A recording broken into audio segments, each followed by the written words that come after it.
Welcome to the show and tell. Marcelo, do you want to? Well, we've got the main screen there. Why don't we leave that up for a little bit? We're just waiting for a few more presenters to show up. Yeah, typically we wait a few minutes for people to get connected. Yeah, Marcelo. We have the link. I don't know if you post the link or not. I mean, link in the streaming link in the YouTube. You are online live there.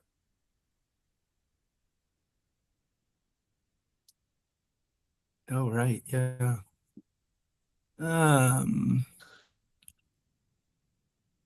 So Marcelo, do you want to go through the slideshow Kari's made? Yeah, but we didn't. The presenters are here. Nope. As far as I can tell, I don't have the first two. We have the second two. So we're just going to wait a little bit more. Yeah. Well, let's start to the presentations, and you can see. And but you said the second presentations are here. Third and fourth, Lucas and Franco are here. Yeah, but Lucas will not record, correct? Okay. Yeah. So we're in a bit of a bind. I know the other ones are up for it. Let me go on. If you change the order, so you stop the transmission, and it will be complicated to return. No? Well, we can return. Yeah, it will. So sorry for that. Welcome to live streaming. Hi, Lala. Hi, everyone. Hi. Okay, so let's start. Okay, Jeremy. Okay, welcome to EdgeAI4D Show and Tell. We've got a new rebranding. We were TinyML 4D, and EdgeAI seems to grab more of what we're actually doing. The Show and Tell, we go through student presentations. So at the moment, we've got myself, a high school teacher in Canada, and I do my own robotics course. And Marcelo, why don't you mention? Good morning, everyone. I'm Marcelo Rovai. I'm a professor at the Federal University of Itajubá in Brazil, the beautiful Minas Gerais state. But I also living in Santiago, Chile, a little bit more cold than Brazil. You know? And I don't know if Marco returned. Yes, I'm back. And I'm Marco Denaro. I'm a research scientist at the ICTP, the International Center for Theoretical Physics, and really happy to be here and curious to see about the new show and tells. Jeremy, back to you. Okay, next slide. So this is our 19th show and tell. We've had presentations from 22 countries and 43 student presenters. The basic concept is students present a TinyML device, give a quick rundown of what they've done. Things like this is the Chow ML kit, and hopefully we have some time for people around the world to ask some questions. And hopefully we do this monthly. We've got people for next month, I believe. So today we've got Abdelhak, which we are still waiting for connections, and Abdool. Abdelhak's from Algeria, Abdool from Johannesburg, and Lucas from Argentina.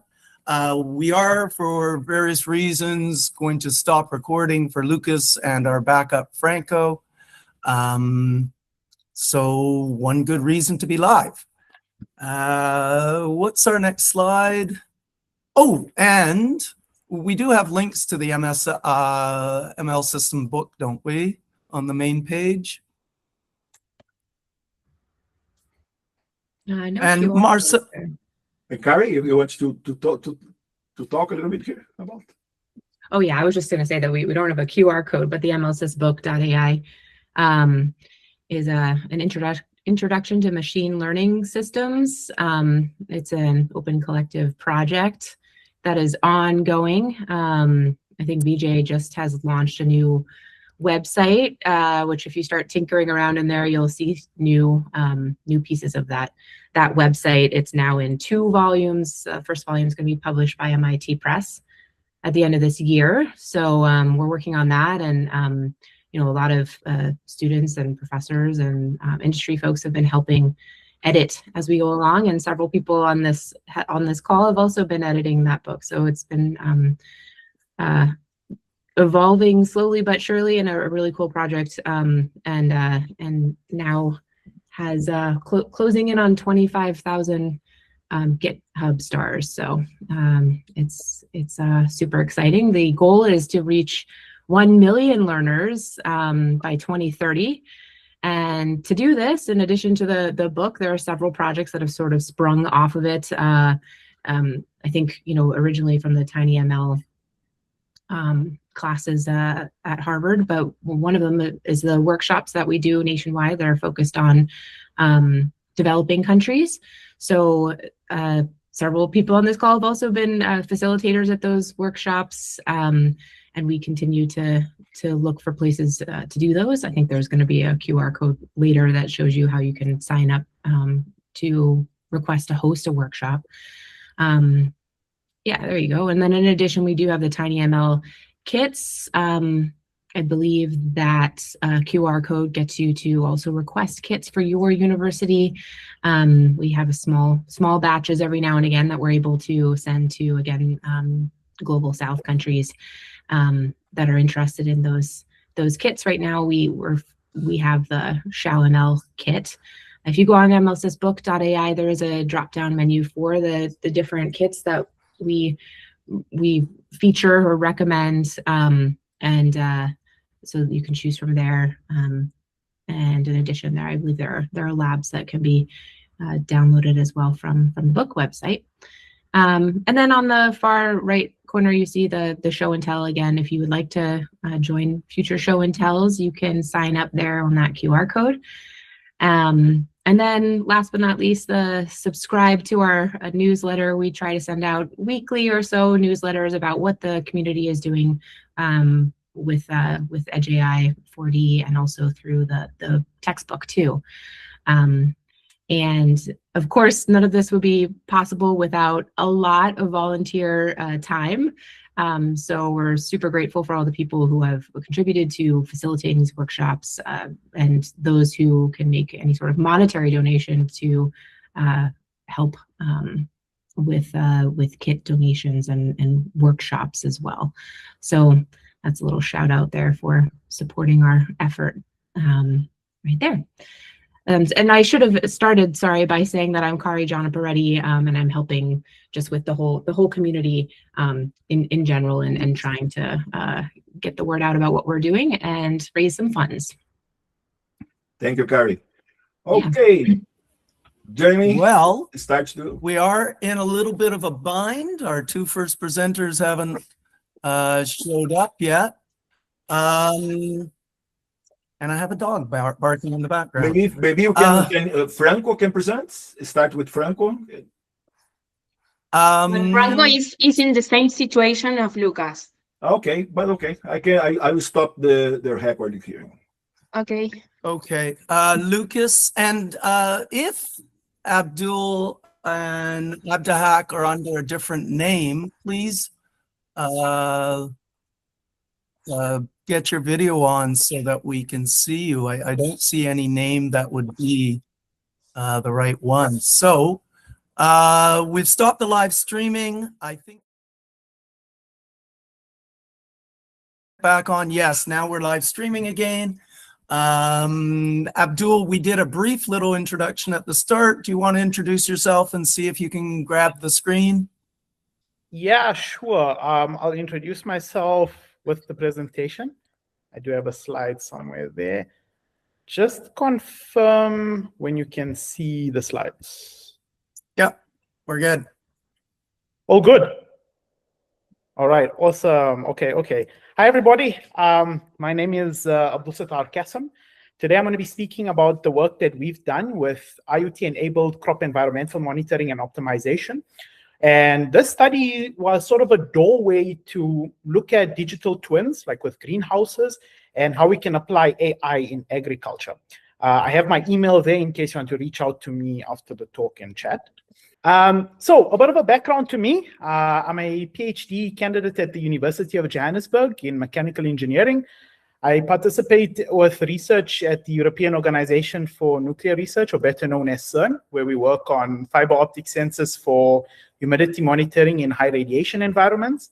I would say I'm a self-proclaimed nerd, adventure seeker, as you can see me hiking somewhere in the Alps, and a big sucker for George Orwell. So if any of those things also interest you, reach out to me and we can catch up.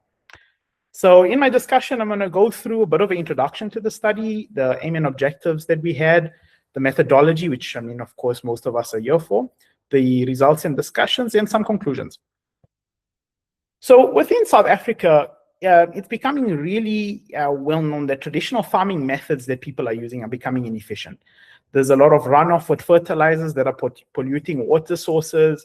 There's a lot of water wastage, plant wastage. And as such, it came to us that we want to start applying more 4IR methods to incorporate into farming and to better understand how crops are being grown and how resources are being used. And we saw that IoT is becoming very important to modern agriculture, especially within the global north. It's applied to many sectors, such as your precision farming, where you exactly see how much of water is being used, how much of fertilizer is being used, things like that, as well as environmental monitoring, where you're looking more at temperatures, the humidity, the CO2. And altogether, these are known as wireless sensor networks that incorporate your renewable energy, cloud connectivity, which all come together for better crop yield, as you can see in figure 1A. Different Venn diagrams that all interlap. So there's also another component of engineering that we use, computational fluid dynamics, whereby you use numerical methods to model the flow dynamics within an environment, such as a greenhouse. So you can actually simulate what temperatures and humidities there are based on input parameters, wind speeds, things like that. Now, within our university, we have the Center for Ecological Intelligence. So the research, urban agriculture, food systems, entrepreneurship, and things like that. And they built a greenhouse that you can see in figure 1B.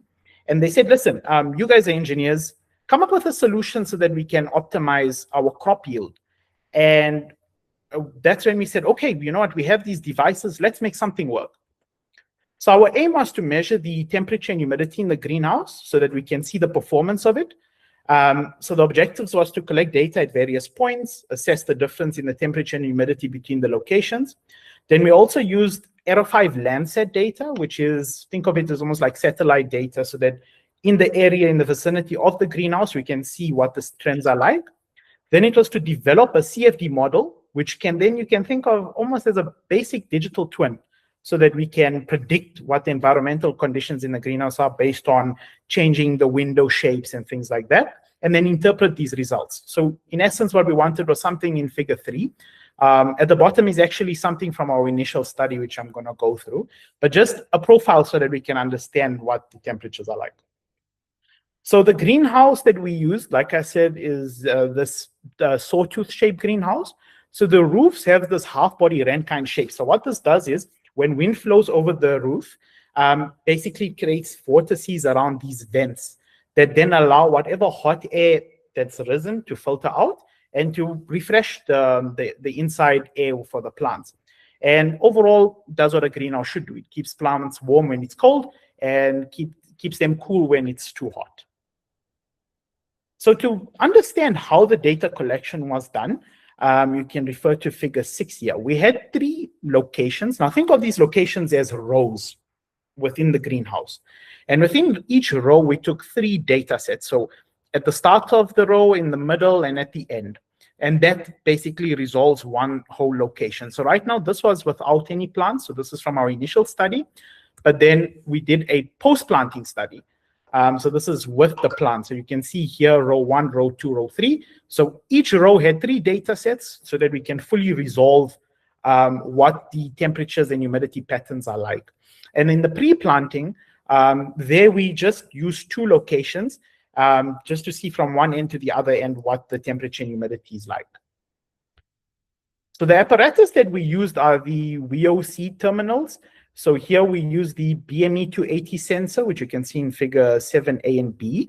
So the BME280 measures temperature and humidity, and then we connected it to a ThinkSpeak cloud to do the data monitoring. So that was initially for the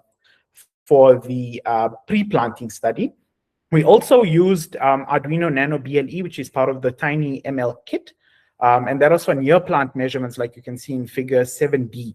Now, why this happened was because in true African fashion, there was no electricity at the greenhouse. So we had to come up with some sort of a way to actually collect data, and we had a renewable energy source that powered the laptop then as, think of it as almost like a data collection center. So just to show you, this is the BME280s. If you can see here, sorry, the VOC terminal and the BME280s.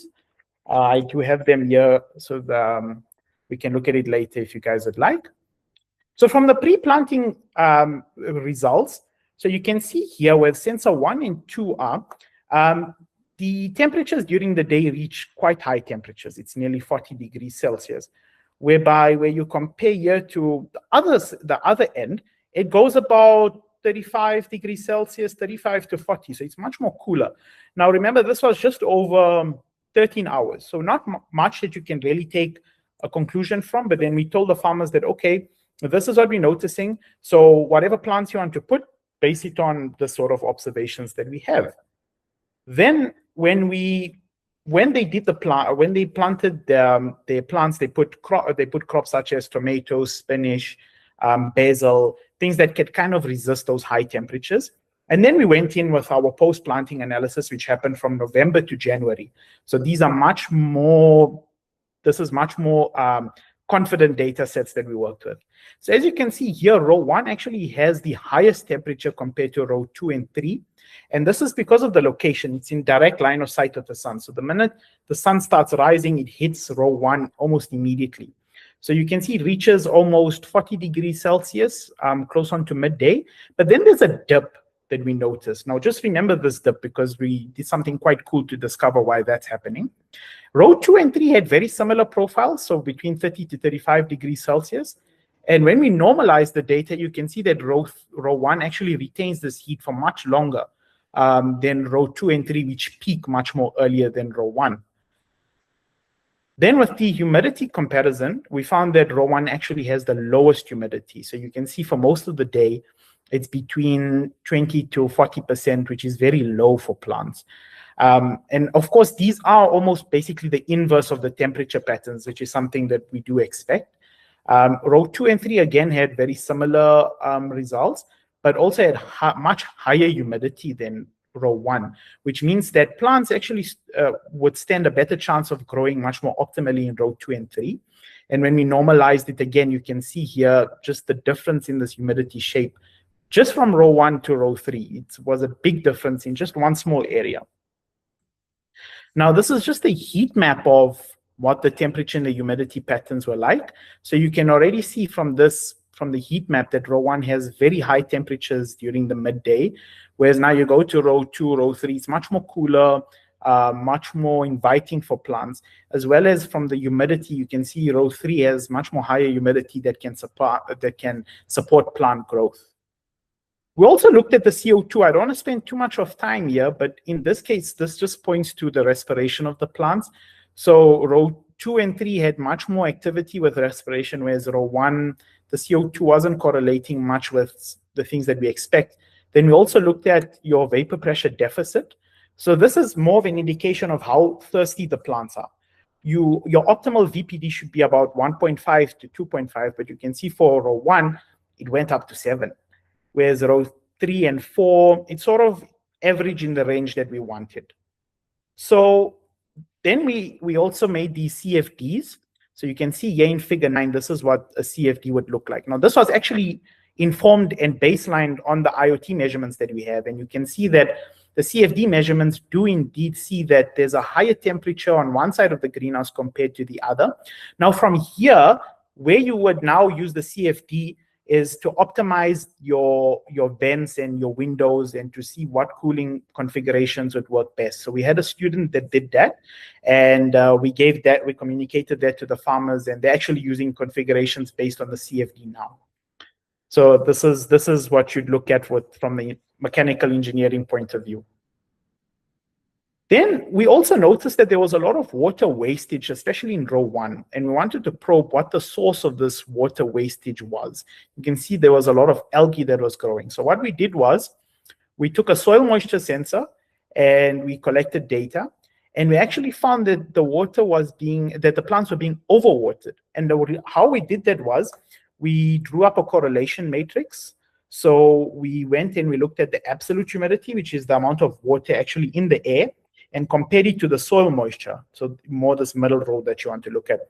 And you can see that during the day, as the temperature gets much more higher, the absolute humidity in the air increases, which means that this water that was now sitting and deposited for most of the night started to evaporate and then increase moisture in the air.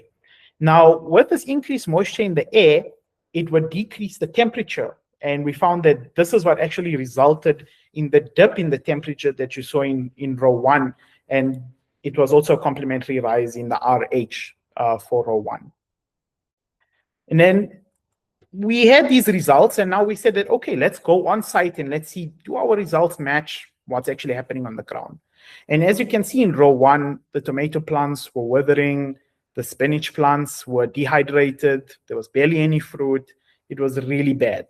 We're almost nearly sad to see these plants in this condition. Then when you go to row 3, you actually have much more tomato fruit growing on the plants. The basil and the spinach are much more luscious as compared to row 1. You can see it's a very clear day and night difference. So from here, we were able to investigate the thermal behavior of the sawtooth greenhouse and to characterize what the actual temperature and humidity patterns were like. And from our study, we were able to give key locations for optimal crop growth for the farmers based on where the areas of high temperature are and the high humidity zones. And from here, the farmers actually said that, okay, tomato crops would be more resilient. So that's what they're actually growing right now. And from here, our experimental results also match the CFD observations that we've done. Now, what we're currently working on is a live model where your IoT data feeds into the CFD so that you can actively predict what the behavior in the greenhouse is going to be like, so that if there's a change in the weather, you can know already that, okay, something is going to happen that might interfere with the plants. And that goes more into now AI and anomaly detection, which we secured funding for 2 final year mechanical engineering students to work on. So they're going to be working on a wind tunnel model of the greenhouse to see what the actual effects are if you're using a scale model, some day-night configurations, and the one student is looking even at a physics-informed neural network. So they're going to build up quite significantly from this baseline work that we've done. We've got 1 book chapter and 1 conference paper already published from this research, just on very basic sensors and devices. And this was also a component of my master's study. And this is just some of the faces behind the research work. So definitely wasn't all me, many other people involved. And that's all from me. Thank you. Thank you, Abdool. That really is where farming, agriculture is heading. Finding out different, better spots in a greenhouse is pretty impressive. Any questions? Lucas has a question. Oh, Lucas. No, it was a mistake. Okay. We do have Abdelhak has shown up. So let's. Are there any questions for Abdool at the moment? Yep. Abdool. Well, first of all, great. I think great work that we have done. I suppose that you are collecting data, no? I mean, because I think, as you said, now you can use this for an AI model to prevent stuff. Very good. Congratulations. Correct. Yeah. I just want to add. We secured about $5,000 worth of funding. And we actually procured more of these sensors. So exactly whatever you use, Okay. but a whole lot more. Okay. And one of the students is actually putting this completely. So they managed to get a power source, everything, so that we can collect data continuously. So that's actually something that they started working on and getting data with today, actually. And I hope see the continuation of your project here in the future. Awesome.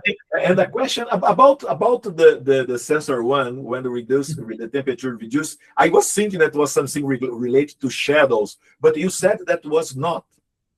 I mean, Yes. the explanation, but it was not clear for me. But no, that's fine. I can just go through it very quickly. So can you see in the midday, there's this dip in the temperature? Yeah. Okay. And there's a complementary rise in relative humidity. Sorry, I just noticed now my y-axis is saying temperature. This is relative humidity. Apologies. Yeah, but I clear. Yeah. So what we then did was that we saw this water that was sitting in the canals, right? Okay. Then from there, we see the soil moisture, and we see when these were actually planted, or like when the water was going into the plants, converted it to absolute humidity, and then saw that this water was evaporating. And then because of this, now this water going into the air, it drops the temperature.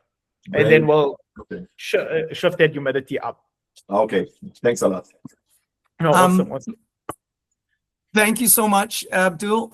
Let's switch to Abdelhak, and then if there's time before the end, open up questions for everybody. Perfect. Thank you, everyone. Yeah, thank you so much, Abdul. I think we've got Abdelhak on. I'm not sure if he's going to share his screen or if it's oh, there you go. Hello. Can Hi. you share your screen? Yeah, I can. Oh, perfect. Okay. So How can I do that? yeah, it's the yeah, I saw it. Yeah.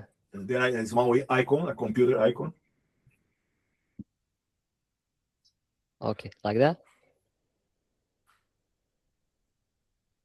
yes, perfect. And we can hear you. So, hello everyone. I'm Abdelhak Kiniouar, coming to you from the University of Jijel in Algeria. Today I'm excited to show you a project I've been working on. A smart AI prototype for solar panel diagnosis. My mission was simple. I wanted to take AI out of the lab and put it directly into the hands of technicians working in the field.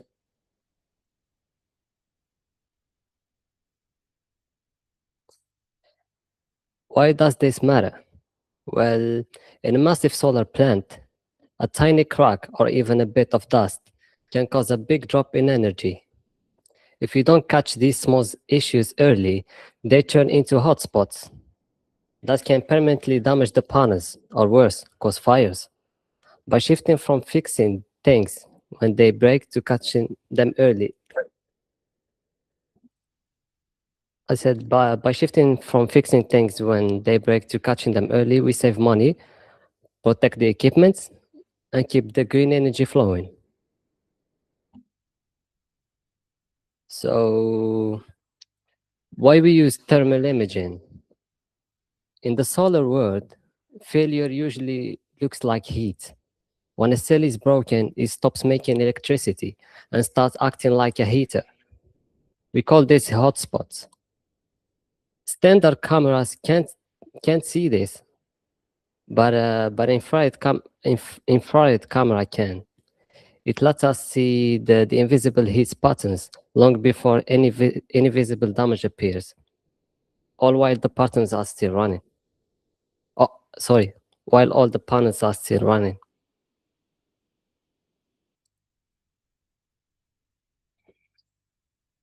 Here is how the system works.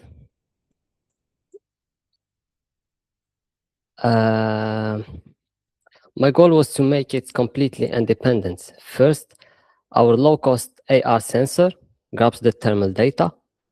That data goes straight to the brain of the device, which is the Arduino Nano 33 BLE cents. What makes this special is that we don't need the phone or the cloud.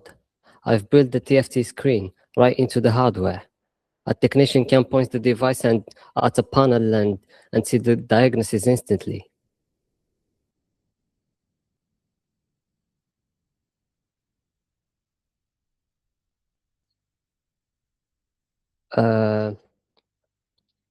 Sorry. Yeah. I had three main goals. First, make it affordable, because professional thermal cameras cost thousands of dollars. I wanted to build one using budget-friendly parts. Second, keep it tiny. As we know, fitting a smart AI model into the tiny memory of an Arduino is a real challenge. And finally, make it real time. We don't want to wait for lab results. We wanted the answer right there in the field.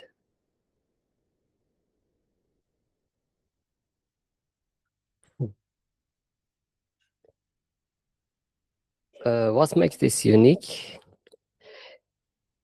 The innovation is our custom lightweight AI model. We are not using a massive computer. We are doing complex analysis on a tiny microcontroller.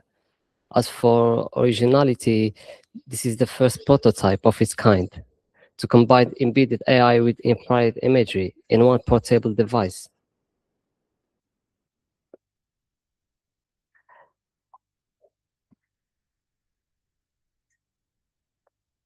This isn't just a concept. It's been tested. We reached the maturity level of TRL 5 to 6. We took our prototype to a 1MW system in Italy and set up at my home, University in Gija. Most recently, in July 2024, we tested it at a massive 13MW plant in Tamil Rast. These real-world tests prove that our system can handle different climates and large-scale solar farms.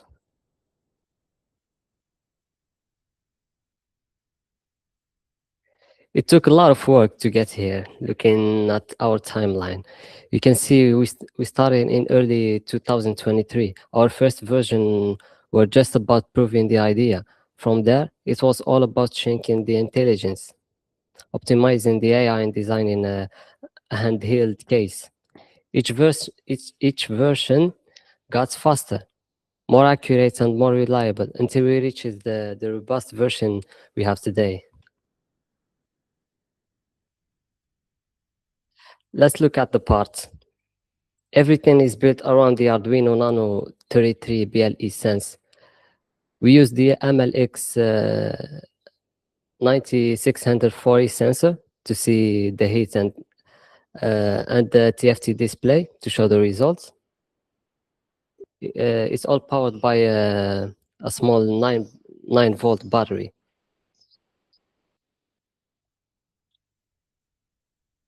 And finally, here is in action in figure A.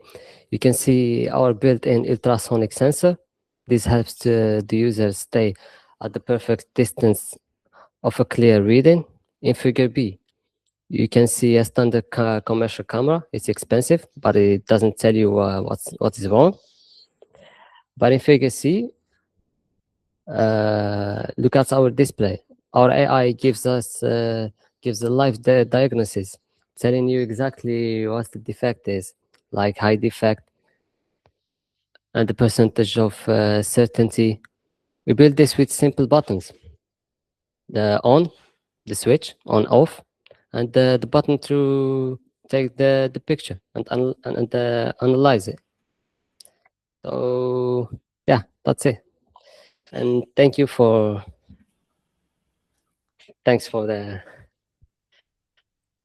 listening. Well, Great. well done there. Having worked with some of those components, I really appreciate how hard it is, what you've done. Thank you. And showing the commercial one also gives us a sense of, yeah, can't you just buy a thermal heat gun of some sort? Yeah, really nice project. Marcelo, do you have a question? Yes. First of all, you said that the new prototype, the 2025 prototype, is a new MCU, but after you said that is the same nano? Yeah, it's the same. Okay. But yeah. Okay. Yeah, because when you compare, it says a new MCU. That's because I saw there was a new type. Maybe it's a new device. Okay. Okay. Another question. In the new prototype, you control distance and angle. You do this with the ultrasonic, or you have different sensors? Or ultrasonic, you do both? For the distance, I use the ultrasonic, and for the inclination, the rotation is using the sensor in the nano. Okay. We are doing, Okay. The MCU. Super. Thanks a lot. Great project. Congratulations. Thank you. I'm curious, Abdelhak, when you find something that your AI says there's a problem, when you move the sensor around, are you kind of like, oh yes, that makes sense? Or is it so hard for the human thermal sensor to detect? Can you sort of visually confirm that, oh yeah, that's a hot spot? Sorry, I didn't understand. Oh, okay. No, can you say the question again? It's like when I say the standard camera and the infrared camera, is it about that? Yeah. Is your device picking up things that the standard camera isn't sort of seeing? Okay. Yeah. I mean, well, when you have a standard camera, it's an RGB, but the infrared camera, it uses the heat, so it's not the same. Yeah. Oh yeah. Yes. That makes sense. How are we doing for time? It's 6. Well, we've got about 6 more minutes. Are there any questions for anyone? I really like the presentation. Really glad we managed to get the recording on.